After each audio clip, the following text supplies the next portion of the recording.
Good afternoon, everyone. This is Vicki Harrell, Executive Director of the Quality Assurance and Training Connection, and I'm so glad that you have all joined us today for this wonderful web seminar presented by VPI.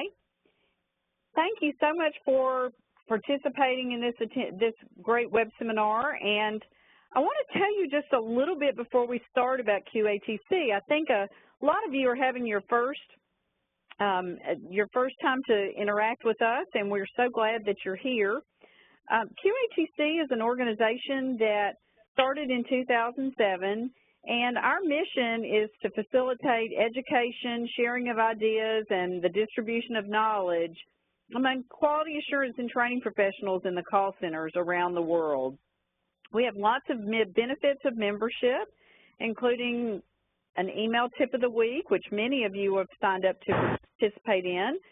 We have quarterly newsletters with articles written by industry experts. We have great regional networking meetings. We have online forums, some free e-learnings for our members, an annual conference that VPI always participates in. It's a great conference specifically for QA and training folks in the call center.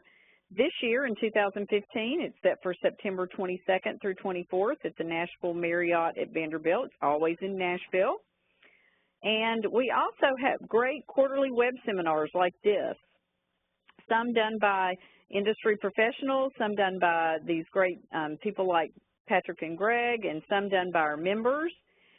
This one in particular is open today to anyone thanks to our sponsors, and we really appreciate that. So let's get ready and get on to this. I want to introduce today's presenters from VPI. VPI has been a supporting sponsor of QATC since we began in 2007.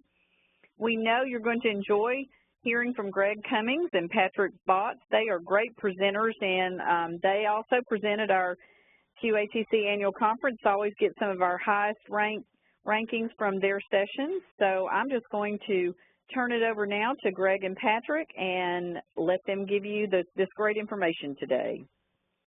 Yeah, thanks so much, Vicki, for the introduction and for all of you for joining today. We really appreciate your time and value your time, and looking forward to a really kind of interactive, fast-paced session today. So just a little bit on the agenda. We're going to start off with quality assurance best practices. We'll talk about selecting interactions, designing QA forms, calibration, and then get into performance management reporting best practices, and talk about metrics, talk about how we should measure metrics at each level of our organization to drive the best change. So just a little bit about VPI. As Vicki mentioned, we've been in the quality assurance training and performance management, or some of you may be familiar with the term workforce optimization space for over 20 years now. And we have a modular suite of solutions which you can mix and match with any of your existing technologies, or you can license as an entire suite.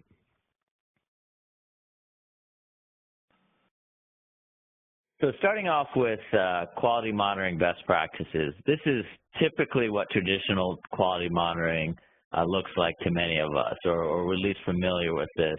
If we're randomly monitoring calls or emails or chats, we're kind of looking for the needle in the haystack, if you will.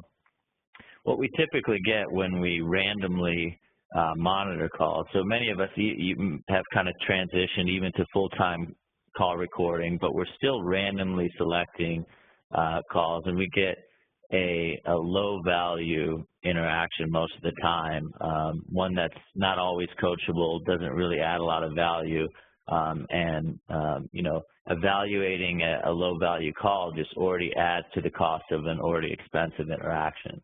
So what we're trying to find is these high-value calls, the worst practice, the best practice calls that we can share with others to train and get them up to speed, up to where the high performers are, or look for coaching opportunities on the low-performing calls. So just a little bit on how call quality is measured today, and we do a lot of research on with organizations like QATC, with Ventana Research, Polaris, and Call Center IQ. This happens to be from Call Center IQ, and it's how call quality is measured today. We did a benchmark study last year on over 300 different customer contact organizations, and this is how it kind of fared out. So you can see that the majority of organizations are using some sort of commercial software to do quality assurance, but there's still a lot of people using paper forms or in-house software, or even side-by-side live monitoring, which is a very manual process typically, and we're going to provide tips here to improve and automate QA for you. So these are the top strategies from that same research that came out. What organizations are planning to do to improve call quality? And these may line up very closely to where you're at, or there may be a couple on here that line up. So number one is tying call quality scores to training and using analytics to find higher value calls, automating QA workflow, speeding up the feedback to your team, ramping up calibration sessions, and using auto scoring via speech analytics. So what we'll do is we'll go through each of these and give you tips on how you can implement these in the year ahead to improve your call quality program. So at this point, I'd like to transition tip number one over to Greg. He's going to show you how to better tie call quality scores to training. Okay, thank you so much, Patrick. And again, thank you to everyone who joined today. Looking forward to spending some time with you guys. So the first tip is really important, right? It's about tying those quality scores to training. And there's such an integral marriage that gets made between our quality assurance departments and our training and development departments. And we have to make sure that they're closely integrated. One of the ways that we want to do that is to increase that evaluation and coaching frequency. We all understand and we know the challenges with performing quality analysis and the sheer volume that we are generally tasked to complete, and still it's only a fraction of the calls that an agent might be handling on a daily basis. So anything we can do to increase that is just going to provide better feedback. And when we tie that into coaching and training, we start to see an exponential value in that process with their ability to learn and retain information, which in turn gives better customer satisfaction. Another tip and element that we recommend is having agents perform self-evaluations. This can be very critical. A lot of times most representatives or agents are harder on themselves, right, than the quality analysts or supervisors might be. And one of the things I found in my experience is it's because a lot of people don't like to hear themselves talk. And luckily, it doesn't bother me because right now we've got about, 300 people on the phone. So, I'm glad I'm not scared of that. But it's, it just speaks to that message. You want to have them self-evaluate. You want to have them come to you and provide feedback and engage them in the processes. And really a critical component. They learn, understand, respect the process, and that self-evaluation can really help to foster that. Another component would be to allow agents to flag calls. When you proactively engage your representatives in allowing them to pick and determine what calls they thought they did really well on, maybe what calls they thought they could do improvement on, right, that really starts to, again, foster that relationship. One of the things we also recommend is you'll see we've got the Olympics logo and kind of that Oscars logo. Kind of hold maybe a Summer Olympics where you let the representatives pick what they feel are their best calls. You can kind of showcase them within the organization. You can hold your own kind of call quality Summer Olympics and reward the staff and engage them. It's all about that engagement, bringing people together, sharing information, praising them for their really great calls, creating a best practice library that can be used in training, right? Just continuing to foster that marriage between the organizations is really going to help to improve that customer satisfaction. So next slide, please, Patrick. Some of the ways that that can also be done is when you integrate with your application, like VPI and the one we have here, but regardless of what application you're using, it's important to say, let's take the guesswork out of it. So as an example, a question you're seeing here on a typical evaluation form might be, how much did the agent know about the customer's issue? And depending on where you rank that on the scale, if you're doing a scale-based scoring model, that could trigger a coaching activity to be automatically sent to the agent so that you shorten the feedback cycle and advise them that they have a new exercise ready. Because oftentimes supervisors get busy, managers get busy, right? There's never enough time in the day. And when we can proactively engage with the agents by sending them targeted coaching, alerting them through a desktop ticker, right, with messaging, knowing that they have a new exercise, we can really shorten that interval and give them the information they need to make proactive decisions. So tying that quality to training, integrating it into your evaluation forms automatically, right, and really kicking off that process, you're going to see a huge benefit and a return there. So Patrick, I'll turn it over to you for items number 2. Yeah, great. Thanks, Greg. So second tip here is using analytics to find higher value calls, right? And we've all come back from maybe a vacation or a business trip and come home to kind of the stack of mail, right, where imagine you had all these blank envelopes and you didn't really know where to start, right? You know a lot of it's probably junk mail, but where do we start, right? And what needs my attention? So, you probably want to bucket or categorize the stuff that's more important, right? Maybe your personal mail, and you might look for kind of handwritten things from people on the actual envelope.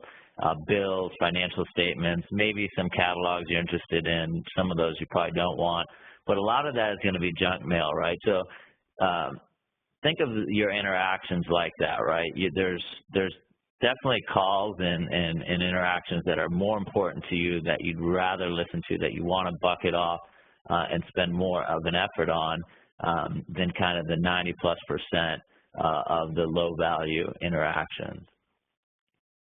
And so if you think of this, for those of you familiar with Johnny Carson, right, like what's in this envelope, right, that's kind of what we're trying to do. We don't know what's in it, but the more that's written on the envelope, the better chance we have of getting something that's important to us.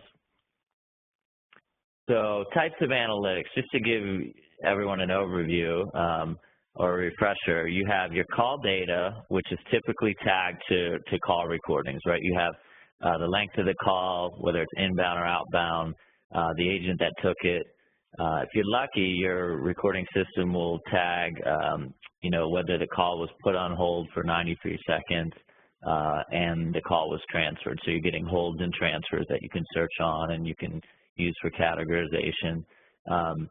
That information right there makes this envelope more interesting already, right? It was transferred and put on hold. This is something we might want to open. So the next type of analytics is called desktop or data analytics. And basically what you're doing is you're just tagging information from your CRM system, your claim system, your help desk system to anything that shows up on the agent screen gets tagged to the actual recording as well. So we now know it's a VIP customer and the customer ID number. It was for new product A, maybe we're launching a new product and, we want that data tagged to the call recording. It's a billing inquiry. We can see that it's the second billing inquiry today because there's someone called in for the same reason, and it's an unsuccessful upsell. So that information alone gives us tons of valuable data that we can start to categorize calls and search for calls that are much more important to evaluate. And then many of you may be familiar with speech and text analytics. That's kind of the last layer, if you will, in terms of actually looking at what's in the audio or what's in the text, the transcribed text. So, maybe outrageous price increase. I want to speak with the manager. You don't even offer what company Z does, things like that. So obviously this is definitely an envelope we want to open. There's a lot of information that's important to us. But you can see, even just with call metadata, the more you add, from your PBX, your your ACD or your dialer, you're starting to get more information. Then you add desktop data, which is a fraction of the cost of speech analytics. You get some really valuable information by tagging that information from your application. And then speech and text analytics, which takes a little more tuning to get going, can add even another layer on top of that. So just to show you kind of what desktop data analytics, what that looks like. So you basically decide what fields in your servicing application you'd like tagged to the recordings, and you can see in the media player below that it's tagging, you know, the account number, the case ID, the reason, the model, and the notes. So all that is searchable and then can be used in your QA rules. So those of you who are intimately familiar with analytics, beyond kind of searching for calls or searching for interactions, categorization and trending is real value, not only for quality assurance, but for reporting and other things as well. So you can see what's trending, what's becoming more important to customers, and so forth. So just with data, you may create a bucket. We call them buckets, categories, that's 2 to 5 minutes in length. And you may be doing that already, right, with your QA. Maybe you're kind of randomly picking longer calls that are over a minute or 2 minutes, or you know, trying to find a sweet spot where there's more high-value calls. But it's typically manual today. But you can do that with your data. You can also use the desktop data analytics to look at things like all canceled accounts and all new orders, what's happening on those. And then speech analytics, you know, requested escalation, negative sentiment is popular, competitive mention, things of that nature, where you're looking for certain groupings of keyword phrases that make up that category. And anytime a call comes in with that category or those phrases, you know, it'll get bucketed. It's not 100% of all those calls get bucketed, but a good percentage of those, so you can actually listen to those and figure out what's going on. So the third tip is to automate QA workflow. So if you look, this is actually from the recent QATC benchmark report, and we have a link to the complimentary copy of this report at the end. So if you don't already have this report, it's fantastic. But this is just one of the questions that was asked, is how many calls do you evaluate per agent per month? And you can see that many of us are still, you know, evaluating just 1 to 5 calls, the majority, and then, you know, 6 to 10, and then, you know, you get to over 10 calls, it's a very small amount. So how do we not only, you know, get the higher value calls, but evaluate more calls with the same amount of resources or less resources? So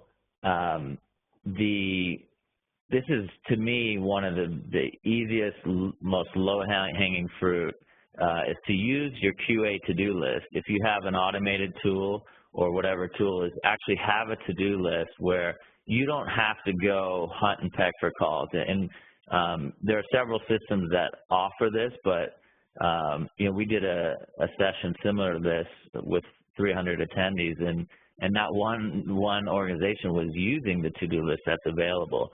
And it's a huge value in that you're basically automatically scheduling calls. So even if it's just calls of 2 to 5 minutes in length or a completely random sample, just by not having to go in and search for calls and kind of hunt and peck for calls, you're going to save, you know, 60 to 90% of your time that it takes to do the evaluation. And you can do many more evaluations. And in this case, you see that we have high value calls that are tagged through data analytics or speech analytics being sent to the team.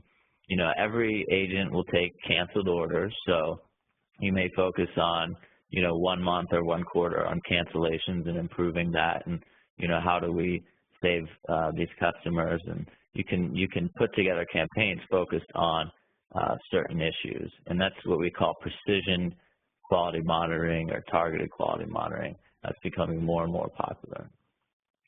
So at this point, Greg is going to show you the value of speeding up QA feedback to agents. Okay, so tip number 4, everyone, like Patrick mentioned, really is that process about what can we do to speed up the QA feedback to the agents.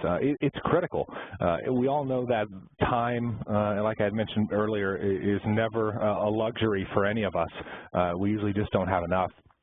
So anything we can do to really maximize our organization's efficiency and get that feedback into the hands of the agents sooner, right, the better off we're going to be. I don't want to wait 48 hours, 72 hours before I have maybe an initial discussion, initial review, or some initial feedback with the agent to try to drive that performance change that I'm looking for. So a couple things we recommend is do everything you can to get real-time data in front of them. What I've got displaying up on top of the slide there is a desktop ticker.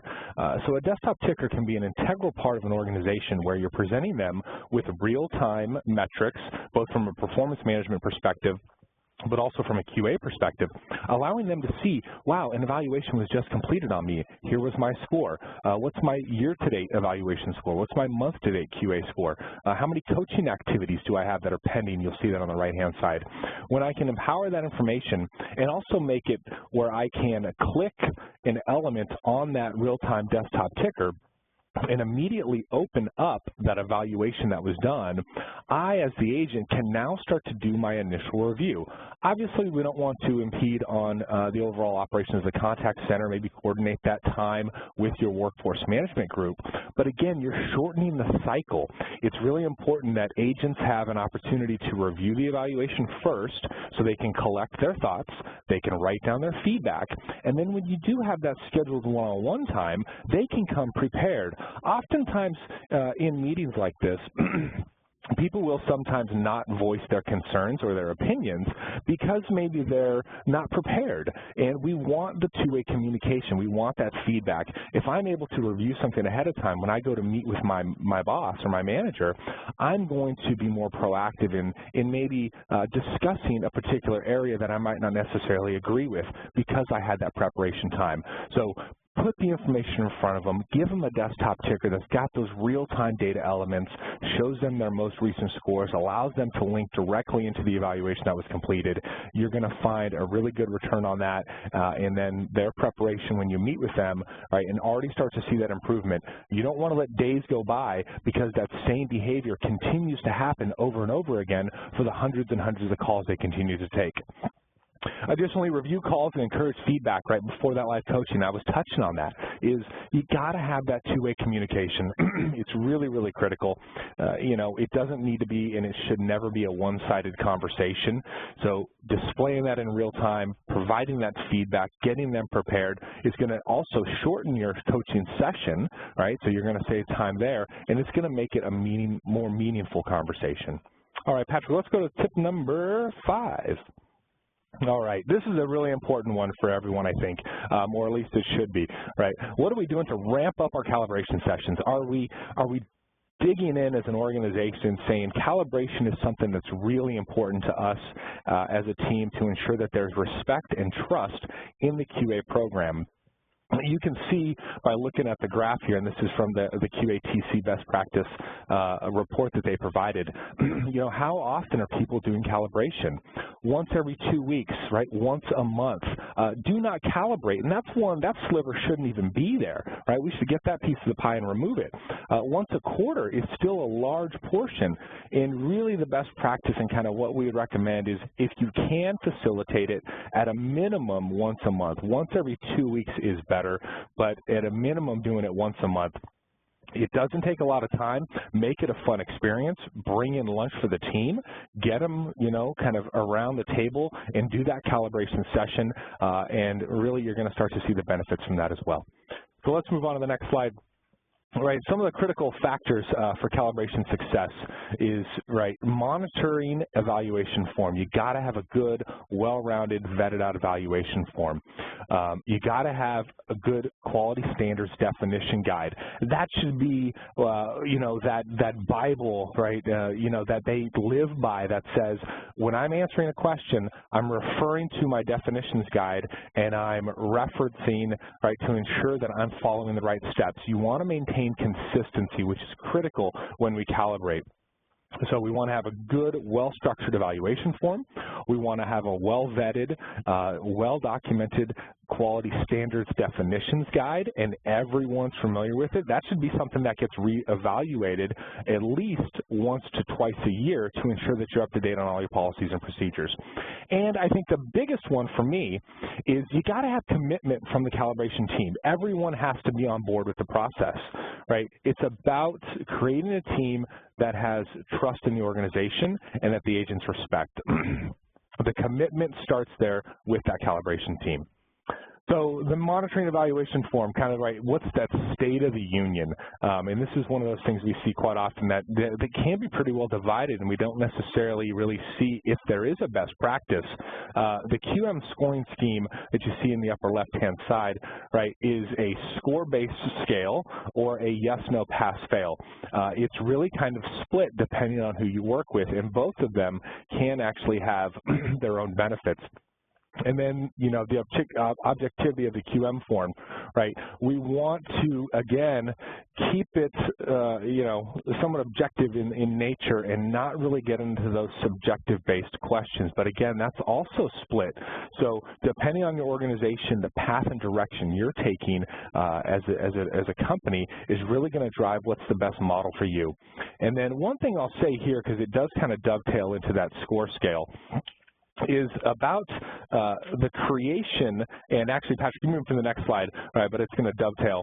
One thing I want to just throw out there and recommend, because we've gotten some good feedback on this process, is I highly encourage organizations to create a boot camp form. So we'll talk more about monitoring forms in a second, but I'm going to say a segue, is I think a boot camp form, and when I say boot camp form, I mean for those new hire classes that you've got coming out, the people that are just hitting the floor. I always like to see organizations start with a form that's very subjective, right? They come out of training really fresh and new and green, and they're in that incubation stage, and you want to evaluate them. You want to give them feedback, but in a lot of cases, it can be beneficial to start them off slow. Great job, doing good, right? Improving every day, getting better, and you put them through this process. You get them familiar and comfortable with the QA process. You get them understanding, right, the policies and procedures and how, right, they're going to interact with their management team and in this whole QA environment. And then after a defined period of time, maybe 30, 60 days, you can cut them to your standard, right, non-subjective form to really start to get them ingrained in the process. So if you're not using a boot camp form, I recommend maybe it's one of those things you greenfield and test.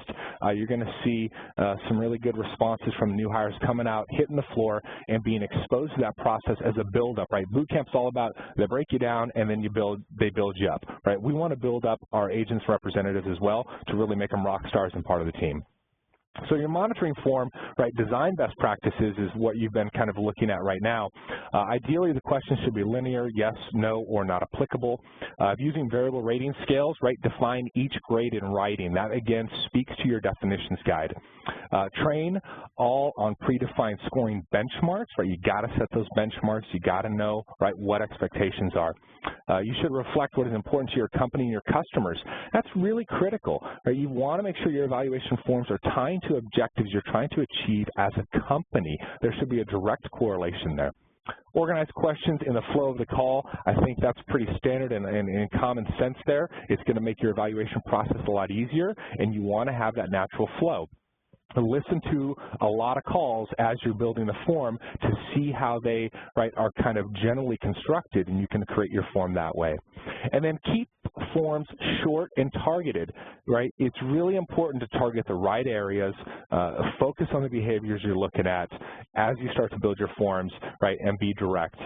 You know, a large form with too much information can become overwhelming, and then it gets lost in translation a little bit when you go to that, right, QA monitoring process where you're providing the feedback and the coaching exercise. So those are some good best practices, and I hope you guys can take some of those away into your form process. For a quality standards definition guide, here's an example, right? It outlines the requirements for each question, and it provides examples of behaviors for each scoring range. If it's an auto-fail, right, and it would deem what would be an auto-fail. This guide should be that all-encompassing guide for how I can perform QA. I'd love to come to any of your organizations, sit down with your definitions guide, your QA form, listen to a call, and I should be able to QA that call, right, to some degree based on the information that's provided, right? That's really where you kind of, again, start to kind of round out the process by having that definitions guide and a well-structured evaluation form. So next slide, Patrick. Okay, again, talking about that commitment from the calibration team, you gotta have an owner, right? Re-emphasizing on that point, calibration owner, right? You gotta hold people accountable to regular calibration sessions. Does the analysis of the data, right, from the calibration evaluations and pass that out to the team, and has the authority to make decisions and manage the process. Someone's got to own it. You need to have a champion, right? Give them a crown, right? Put something on their desk, and that could be something that also rotates. Maybe you rotate that, right, calibration owner every quarter or maybe twice a year, right, to really give that exposure and that experience. It's also a motivator, right? People like to have additional responsibility. It's just our nature. So when you can provide that, it doesn't have to be monetary, right? It's just motivation. It's, I'm entrusted with a new process. I'm going to own this and make it the best. Your participants, evaluators, supervisors, managers, and trainers. And every once in a while, I like to bring in even higher than that. Bring in the director, bring in upper management if you can, and get them involved.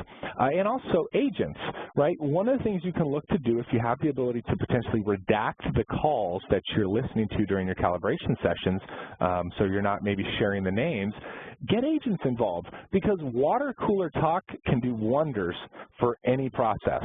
If an agent walks out of a calibration session, it's going to spread, hey, they involved us in the process. They listened to our feedback. I actually got to say a few things that they're going to maybe, consider changing. That is, again, something that's going to just spread throughout the organization. You involve agents when you can, make them part of the process, and you're going to see those benefits trickle down. Calibration frequency, again, a huge thing. Recommend at least once a week, right, until calibrated, and then bi-monthly or monthly. Again, speaking back to those charts I was talking about. If you're not doing this process now, right, it does take commitment. It takes time, but it's going to pay dividends in the long run. Recommend once a week to get going, and then you can switch it up from there. So the calibration process summarized, right? Schedule calls for calibration. It's really important. The owner is going to select some calls, assign them out to be evaluated. The evaluators evaluate the calls independently, and then the process owner analyzes the results, calculates your standard deviation. You're looking for a standard deviation between 3 and 5, right? The lower, the tighter you can bring that within range, the better. And then you start to have a group discussion. Discuss your discrepancies in your evaluations. I scored it this way. Why'd you do that? I scored it this way, right? That's good dialogue. Dialogue is never bad. And then consensus score or reevaluate the call. That's that cycle you should be working through. This is one of those diagrams I have pasted on my wall, right? It just speaks to, and I've got a whole bunch of stuff pasted on my wall, but this is one of those things that I've just got there that I'm constantly looking at that process because I apply this kind of methodology into a number of things, right? You want to schedule, you want to evaluate, you want to analyze, right? Discuss it as a group, and then get to a consensus and reevaluate the call if necessary. So look at that process, implement that if you're not doing it, highly recommend it. Okay. So, Patrick, I'm going to give it back to you to start us into the performance management best practices.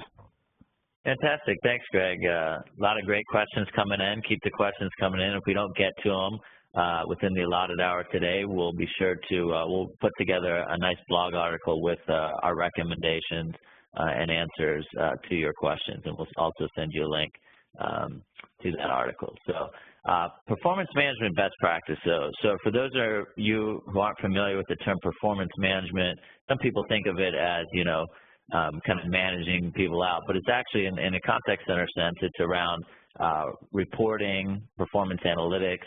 So we're going to share best practices around kind of how to measure the metrics that really matter. So a recent study by Gartner found that contact centers today want real-time and predictive data, a unified view instead of fragmented views from siloed systems, and most importantly, in our opinion, is insights that are actionable, so you can actually drive decision-making and optimize your processes.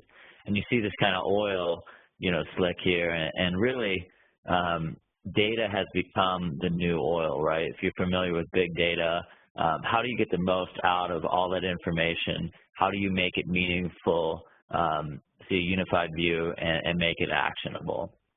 And performance management helps with that.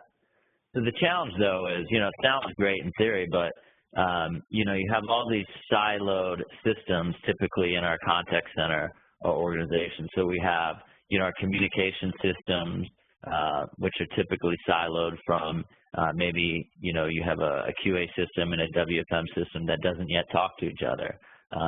Maybe your HR systems are still kind of siloed from your CRM or your help desk system. So it's not uncommon. We're seeing better interoperability, but what performance management does is it actually takes the most important metrics from each of those systems. It's not going to take all of the data. It takes the most important metrics from the systems that you're using and consolidates them into a single platform so that you can operationalize those metrics and really push forward. So it's breaking down those silos. At this point, Greg will talk about the importance of creating weighted KPIs and targets within your performance management program. Okay, so thanks, Patrick. And again, this is an important concept, right? Creating those weighted KPIs and targets. We're looking at how do we measure, right, some agent productivity. So there are a number of different types of metrics that are calculated and out there and often shared within organizations. But really, what do we want to get to really drive that ultimate behavior? And some things we can do is actually combine multiple metrics, right? It takes multiple tier 3 metrics like your talk time plus after call work, right, is going to give us our handle time. We'll also take on our total number of hours signed in, our non-contact work, right, lump that up to a tier 2 metric of availability. And then when we start to bring those 3 metrics together, we can get our adjusted calls per hour. And now I can start to decipher, right, what is my productivity starting to look like? So if you're just measuring some of the baseline tier 3 metrics, start to look at those foundationally and say, where can I actually, step that up into a tier 2 metric and then even step that higher into, right, a key performance indicator or a KPI. That tier 2 metric handle time is one of those ones that is always talked about and has been talked about for the past, 30, 40 years. But now we're starting to see a downtrend on that because, measuring the handle time can have some adverse effects as well, whereas maybe if you stepped it up and moved to an adjusted calls per hour, that might have a little bit more impact and allow you to manage to it a little bit easier. So creating those weighted KPIs, setting those proper targets, your metric tracking system and reporting platform should allow you for, in conjunction with any real-time views of data that you're sharing, allow you to set targets and values. So again, metrics, right? Schedule adherence, quality assurance, customer sat, sales conversions, attendance, each of those are going to have a weighting, and when we roll that up into that key performance indicator of what's your overall performance of the balance, kind of looking at a balanced scorecard, where are you weighting those? How are you ranking that so that the agents are empowered and the staff can understand where everyone's properly positioned? Really important to set that and kind of dig into the data. And this is one of those things, I love data. I like it probably more than I should. But at the end of the day, it can really help paint a nice, clear picture and tell you where you need to focus your attention, who you need to spend some time with, who you need to reward, right? And really, when you start to understand that data and construct really targeted, good key performance indicators and put the proper weighting in place, you're going to, again, start to see a lot of benefit come from that. Okay, so that was number 6. And Patrick, I will hand it back to you for number 7. Great, thanks, Greg. So this is a super hot topic, and first contact resolution is so important in so many customer contact organizations because it is the most highly correlated metric to customer satisfaction, or one of the most highly correlated metrics. CSAT's 35% lower when a second call is made, and if you think about the cost of a contact center operation, 66% of costs are due to callbacks, right? So it's a huge percentage, right, of people calling in that, maybe we can't solve everything on the first contact. Maybe we have, some organizations are starting to track things like second call resolution, right? But trying to really take the time to solve the issue and even proactively head off the next issue is becoming more and more important than actually just looking at the talk time and things like that, because overall it's actually going to decrease costs if you can do that. So some of the methods of measuring FCR today, you can see all the various ways that are being used, but typically a lot of organizations are still using either call quality monitoring or maybe a survey. You can see all the different types of surveys, a recent contact survey, maybe a post-call survey. That's either, you know, a call back after the call, which we recommend, or some people are doing agent transfers. There are some challenges with those methods, and they have to do with, you know, let's say I have an issue with my bill, right? I get my bill in the mail, there's something wrong on the bill, I call back, and, you know, I think my issue's solved, and so do you, right? So on the call quality monitoring form, the QA person says, yep, the agent did everything correctly, we solved the issue. Or on the survey, I thought my issue was solved, so on the post-call survey, I say, yep, they solved my issue. Well, I get my bill in the mail 30 days later, and that issue's still not corrected, or something else is wrong on it. So in that case, you're not really able to track FCR. You can get a decent trend over time, so it's good for trending, but for an actual metric calculation that you're going to hold someone accountable to, especially at the agent or group level, you know, a calculation from data from the CRM system or whatever help desk system you're using is typically much more accurate, and I'll explain why here. So how do you accurately measure FCR? So there's three things you really need to know to determine, you know, the percent of calls that don't result in a repeat contact. You need to know who the customer is, and that's typically captured either in your IVR, your ACD, maybe the agent enters it, or it's already in your CRM system. Why are they contacting you? And there's a bunch of different ways. It could be the incoming phone number. If you create case IDs or service tickets, you're in a great position because you can just track that case ID all the way through. Reason codes are popular, disposition codes. So you want to have a really strong set of reason and disposition codes that's fairly accurate, right? So one way to increase accuracy of those disposition codes, and there could be more than one, is to QA them. You know, did the agent select the most appropriate disposition code for the call? You're going to increase the accuracy of those disposition codes. They become more and more important, especially if you can tag them to your call recordings, because now you can search on those disposition codes. You can use them in measuring first contact resolution and many other things. But if they're not accurate, if agents are just selecting general inquiry all the time, which is fairly common, then they're not going to be very, very valuable. And then when did they last contact you for the same reason? So, and this should be by call type. There's certain issues, my billing issue, right? I get my bill in the mail every 30 days. Maybe that's a 45-day time period that we want to measure. If I call in regarding my bill within 45 days, then that's not considered first contact resolution. There may be some call types where it's, you know, 1 week is a time period, or you kind of look at all your calls and estimate from there what is the time period.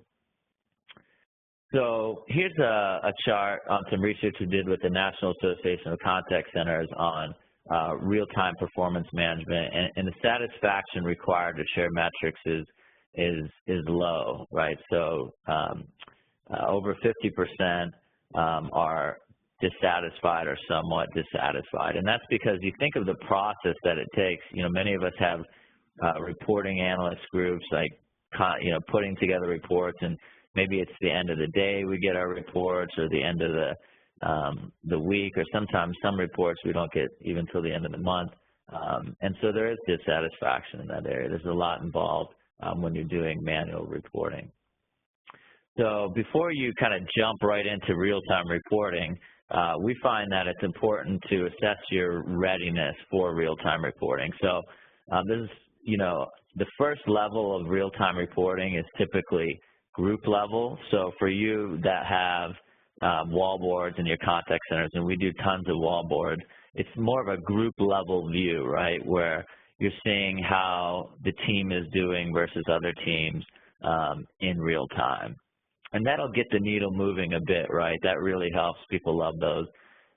Then you have kind of agent versus goals. So now you're showing the agent how they're doing on an individual basis versus their goals. You get even more production out of doing that. Then you have agent versus group. So now, not only do they see their goals, but let's say all agents are achieving their goals, but they see the context of where they're at with their group. You get an even bigger push when they can see that. And then ultimately, you know, organizations are moving towards agent versus agent ranking, so they know where they rank in real time at all times versus other groups, other agents. It really drives healthy competition, and they know where they stand with regards to bonuses or scheduling, right? A huge benefit nowadays of what people want is they want that shift, they want that schedule, sometimes more than even being paid a bonus or getting a gift card or something. They want to be first in line for that shift bid. So the next step, once you've kind of decided you want to go down the path of real time, you have to determine the metrics you want to see. This is an agent ticker like Greg showed earlier. We also do lots of dashboard scorecards. That's more on a team level or an executive level. We'll get a dashboard. But what metrics do you want to see? And then you have to go determine, well, what are the data sources we need to tap into, right? So you can see in this ticker, many of the metrics that the agents are seeing here are coming from the ACD. Some are coming from the CRM system, the conversions, the sales numbers. Adherence is coming from WFM, and your average QA score for the month is coming from, obviously, the QM system. So once you first determine the metrics that are important in every level, and then see what data sources we need to tap into, versus what we do today is we say, well, we have all these reports available. We're kind of looking at what's available versus what we really need. And it's pretty amazing what happens. You put real-time information in the form of a ticker or scorecard in front of agents, and this is what you'll see in 30 to 60 days typically. You'll see reduction in cost, improvement in customer experience in the form of speed of answer, abandon rate. Agents will actually help each other out. They'll see that there's a lot of calls in queue. They'll help. They won't go on break right away. They'll help out. And then due to the competitive nature of people and seeing where they rank, sales and collection gets typically a huge boost really quickly. So Greg's going to talk about the value and importance of measuring your metrics and KPIs on an interval basis. Okay, thanks, Patrick. So, you know, this is one of those really important ones. So this slide and the next are really going to kind of paint a nice picture for us. Measuring KPIs on that interval basis can be very critical. Oftentimes we look at service level, and we're going to use that as our example because I think we all understand that and really kind of can relate to it. Service level is one of those metrics that oftentimes it's on a wall board, it shows up in reports. We're kind of always looking at what's our service level. Our service level is 80-20, right, 70-30, 90-10, whatever it is that you've come up with as your calculation. And if we hit that service level and it's broadcast on the big monitor, right, everything looks great. But really we need to dig a little bit deeper into the data. When you start looking at things on an interval basis, when you get it down to an hour, when you get it to a half hour, and you start to look at it, you can start to see some areas where we've actually really kind of skewed the numbers in a sense, and we're really outside of our service level in a number of those intervals, and we might need to take a deeper look and start to make some adjustments appropriately so then we can correct the overall service level. This graph is showing here our daily average is 82%, but when Patrick takes us to the next slide, right, you're actually going to see there are quite a few areas where we're below service level, right? I mean, we've got 75%, we're down 60, 70. There's quite a few areas here that we really need to focus on a little bit deeper where we have been out of the range, and we want to target that. So it just speaks to the overall process analysis of when you're looking at metrics, looking at the big number for the day, for the week, for the month can tell you a story. But when you start to get a little bit more granular, you leverage your BI teams, leverage your internal resources to start to dig down to the interval level, and you'll start to see the picture change a little bit. And then you can start to adjust and accommodate for that landscape, right? So you can bring those intervals all within range or close to range, still focusing on your overall objective, which is a daily service level of X, right? But really trying to target that at each one of those intervals. This measurement, this analysis can, again, just give you a little bit more insight. Is one of the key things we like to focus on is keeping things measured at the interval basis. Now, the next component is really talking about plan automated actions, right? And that kind of first line there, every KPI should have a response plan and an owner.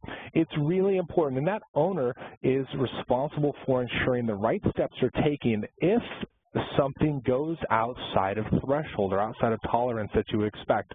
Our calls per hour has gone up, our service level has dropped, right? What are we doing to actually counteract that in a reactive state? Are we sending alerts to the KPI owners and letting them know, hey, we're having a hit on service level right now, workforce management, we need you to start, kind of focusing on that? And are you maybe doing it in a proactive approach to say, we're trending in a downward fashion, we're going to potentially hit X within the next hour, what can we do to stop that? Send agents reminders, right, keeping them adhering to their schedules. Request overtime. Engage virtual call agents. Are there other platforms and ways that you can kind of proactively approach how you handle these variances that you're going to see in your KPIs? So just some of those recommendations. It's all about alerting people, letting people know. Examples of some of the other automated actions, you can flag calls, right, if the repeat caller is calling about the same issue, and start to do that root cause analysis, right? Assign that for quality review. Alerting, handling time exceeds threshold. When I know, if I'm an agent, if you give them that real-time visibility, I can start to correct my behavior. If I don't know till the next day, because that's when I get my daily report of my previous day's performance, I can't do anything about it. Get it in front of them. And then you want to alert managers, right? Supervisors are there to manage their team, and that's one of their responsibilities, is kind of being engaged and helping them to manage to their productivity. Do better coaching, right? Sales conversions are below goal. Let's assign them coaching and training activities. Reskilling agents, right, as they continue to improve their skill set and can assist with handling additional calls from other queues or other skill areas that they might want to focus on. So take a look at some of those actions. Keep that at the forefront. The more proactive you can be in spotting those trends and patterns and putting some stop gaps in place is really going to help in the long run as well. So let me just wrap up performance management, right, and we'll just summarize it. The what, right, what is it? It's really about looking at your consolidated reporting. It's about understanding the data, about creating real-time dashboards, real-time, right, or views into your historical scorecards, and also creating that real-time visibility through tickers, wallboards, tickers, anything that's going to put that information out in front of people, right? Information is powerful, but if we don't share it, then we can't do anything with it. Weight your metrics properly, and then provide that balanced coaching and alerting to really keep everyone in lockstep and make sure that we're performing the way we need to. Why do we want to do this, right? We always want to ask the what and the why. Better visibility, right? Make decisions with confidence, right? We want to drive accountability at all levels in the organization. We want to engage our representatives and our agents, and we want to create that competitive advantage. These are just some of the reasons why we do these things on a regular basis, and it's really important. So with that, Patrick and I really want to thank everyone for attending. We know that a lot of questions came through, and I think we're going to have a few minutes to answer some of those questions. Any questions we don't answer, like Patrick mentioned, we're going to get those posted up. We're going to get answers out there, and we just can't thank you enough for the engagement and look forward to speaking with a lot of you in the future and seeing where we can take next steps. So Patrick and Vicki, I'll turn it back to you guys now. Great. Thanks so much, Greg. Really appreciate it. And thank you all for your time and for the wonderful questions. So at this point, we'll get started with the questions, and we'll field them. So what percentage of calls should be recorded? And I'll take this one, Greg, just because I had a chance to kind of look through the questions here. So we recommend recording 100% of your calls. In the past, storage costs were an issue, so not everyone record 100% of calls, but they've gone down tremendously. We also recommend recording screens as well, so you can see what's happening on the monitors, not only during the call, but what agents, how they're using the applications during post-call wrap-up as well. So it gives you another dimension to see where there may be issues or skill gaps. The reason for 100% of calls is you don't always know if that call is important until it's actually recorded, right? If you're just randomly recording, you get a lot of those random results we talked about, and some people even consider that, you know, haphazard, versus if you record everything, you can actually target calls that are more meaningful using the data that's attached to those calls. So, but you don't know if it's important until it's actually been recorded. So that would be our recommendation. All right, and then I'll give this one to Greg. Who conducts QA training for the frontline agents by title in your experience? You know, that's a great question. Is part of that new hire training class, it's integral that you get a session built out, maybe 2 hours, maybe 3 hours, where you bring someone in from the QA department. You bring in maybe the QA supervisor, one of the QA analysts, maybe 2 of them, and you expose them to the process and you teach them what the process is going to be like. You need to demystify it. It's not a bad thing. This is a good process. This is something we want to engage people. We want them to understand it, right? Let's take the blinders off of it. So bring in someone from the QA team, bring in maybe the supervisor, get that training done as soon as possible as part of those new hire classes. If you haven't done it, then schedule some sessions and cycle them through, but put the QA team in front of the reps, let them train them on the process, let them teach them about it, demystify it, right? Reinforce the positive behaviors and the positive expectations they're going to get from it. Really, those are the folks you should be aligning with. And because there's such a tight marriage between quality and training, it should be backed up constantly by the training department. They should be closely aligning their message with the QA team so there's a cohesion between the 2 departments. All right, great, thanks, Greg. I know we're approaching the top of the hour here, but for those of you that can stay on, we will continue answering questions for the next 5 minutes or so. And if you're not able to, we will send you a link to the recorded presentation as well as a copy of the slides. And then if you'd like to download, many of the questions are actually answered in this best practices report, the survey results, you know, like what are the titles of people that are doing the training, supervisors, you know, trainers, QA analysts, things like that, and what percentage of organizations today are doing what. So it's a great resource worth reading. So what is the best practice around who attends calibration sessions, Greg? No, it's a great point, and we did touch on that in the slide deck, so you're going to be able to see that when you actually get a copy of that. Who attends calibration sessions? Obviously, the quality analysis team needs to be present. I also recommend you bring in an agent, really. I think there's a lot of benefit there. I think you bring in some of the managers and, right, kind of try to get someone from the top level on occasion as well. The more you can kind of socialize the behaviors, the more you can talk to the process and provide visibility to the different groups in the organization, the better. But at a minimum, you want to target your quality analysts. You want to bring in also an agent to be part of that process and cycle that agent through, right? Every session, maybe you bring someone new to the meeting, but at a minimum, it's got to be your entire quality team to be engaged. Great, thanks, Greg. So is there a recommended best practice for supervisor to agent ratio, or QA specialist to agent ratio? Sorry, that's a different question, but those 2 are, I guess, are both important. Yeah, there is, and that's, you know, the question was actually answered in the Q&A as well, but I'm just going to restate it, right? QATC did a study, which is included in the survey report, that 63% of organizations had 1 QA specialist per 50 agents, and 21% had 1 QA specialist per 50 to 100.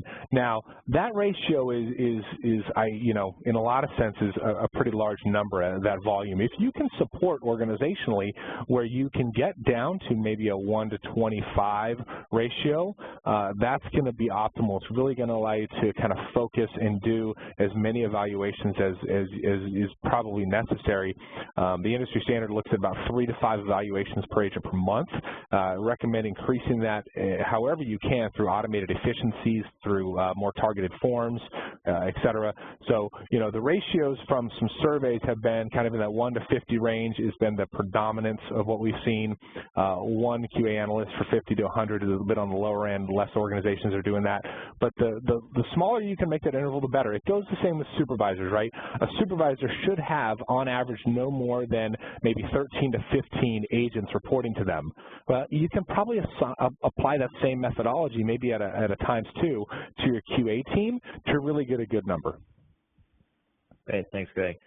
And then what do you consider to be a short or targeted evaluation form, and how many questions would be too lengthy? And I can take this one, Greg. So in terms of targeting your evaluation forms, it gets important to note that, you might think, if you're not already doing so, to have a different QA form for certain call types, right? So you may have a sales form, a service form, maybe there's different types of service forms, and then you can get much more targeted. So versus having a long form where a lot of the questions may not pertain, right, and you do a lot of not applicable, or maybe you're not really focusing on the key drivers of what make a successful conversation. We see forms that are, sometimes, over 15 questions long, and it's just a very kind of long process. And what are you going to do with the results of each of those answers? So we recommend having different forms for different call types. And if you use a to-do list, like I showed earlier, you can actually, the form will automatically pop up with that type of call.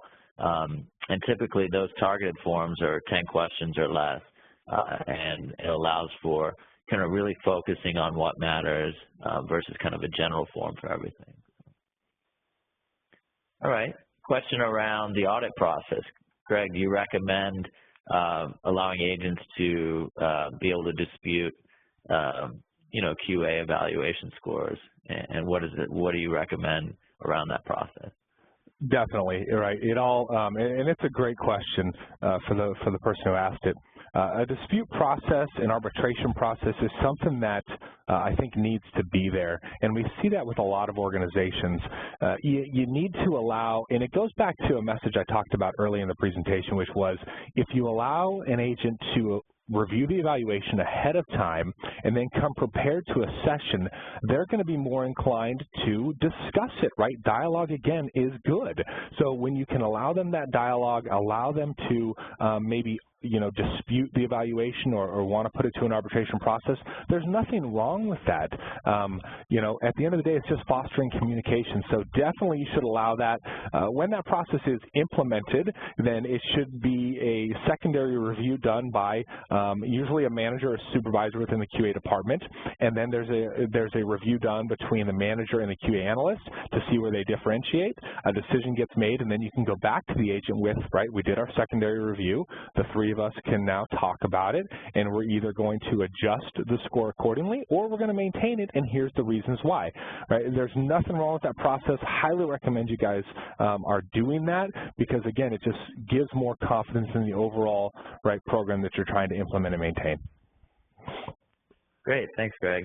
And we'll answer one more question. It's around, are there any statistics that support a needs-based QA program being more successful with the same amount of calls per rep per month versus the same amount of calls per month per rep regardless of performance?